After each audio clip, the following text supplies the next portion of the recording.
দাবি আমাদের একটাই, দাবি আমাদের একটাই, দাবি আমাদের একটাই, এক দফা এক দাবি। আমরা সবাই আই সাহাব কি না শাহবাগী? ও হ হ হ, শাহবাগী শাহবাগী। ওরা কি করতে চায়? ওকে কি ঘোরা কিনবে হয়েছে নাকি? ছোটবেলায় আমার যখন ঘোরা কিনবে হইতো তখন আমি ওকে মতো গুতগুতি ঠেলা লাফালাফি করতাম। ঘোরা কিনবি হইলে এই আঙ্গুলটা পিছন দিয়ে বইরা দিয়া নাড়ানাড়ি করলে কি যে মজা লাগে। ওরা চাইলে তো এটাও ট্রাই করতে পারে। স্যার আমরা লাইভে আছি। এটা আগে কবি না?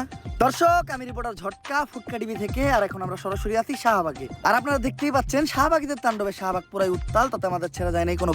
খুব শীঘ্রই আমরা কোনো একটা শাহবাগীর সাথে কথা বলে জানবো যে তারা কিসের জন্য, কিসের দাবিতে এই শাহবাগের মোড়ে একত্রিত হয়ে গন্ধ ছড়াচ্ছে।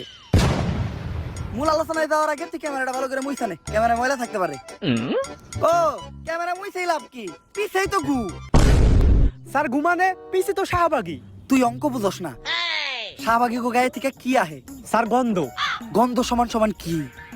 স্যার গু। তার মানে শাহবাগী সমান সমান কি? স্যার গু বুঝছি এইবার। দর্শক, আমরা প্রথমেই কথা বলবো বেডা আক্তার বেডি উরফে ডান্ডা সারা সান্ডা শাহবাগীদের একজন সর্দারের সাথে। আমি জানতে চাই কিসের দাবিতে আপনারা এই শাহবাগের মোড়ে তাণ্ডব শুরু করেছেন? আমরা স্বাধীনতা চাই, কিসের স্বাধীনতা? রাস্তাঘাটে চলাফেরার স্বাধীনতা চাই। লাইক আমি এখান থেকে ওইখানে হেঁটে যাব, কেউ যে আমাকে বোম মেরে উড়িয়ে দিবে না। আপনি কি আমার লাইফের নিরাপত্তার গ্যারান্টি দিতে পারবেন? আপনার লাইফের নিরাপত্তার গ্যারান্টি তো আমি দিতে পারবো, কিন্তু আপনি তখন এন থেকে উনি আইটা দেবেন আপনার গায়ের গন্ধে সব সাধারণ মানুষরা অসুস্থ হইব। অগজীবনের গ্যারান্টি দিব কেডা?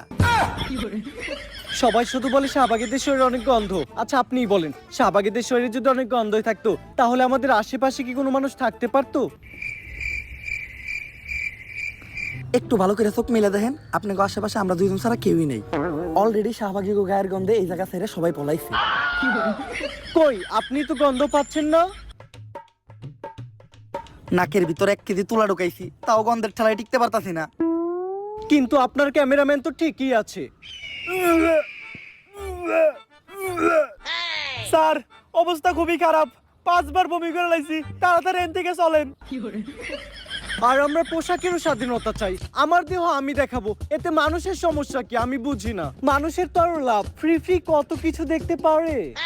আসলে মানুষ চায় ডাস্টবিন বন্ধ থাকুক, কারণ ডাস্টবিনের ভিতরে হীরা রূপা স্বর্ণ না, শুধু আবর্জনাই দেখা যাবে। আমি বুঝি না সবাই কেন শাহবাগীদের এত ছোট করে কথা বলে। আমরা শাহবাগীরা কি মানুষ না? হ্যাঁ, শাহবাগীরাও মানুষ,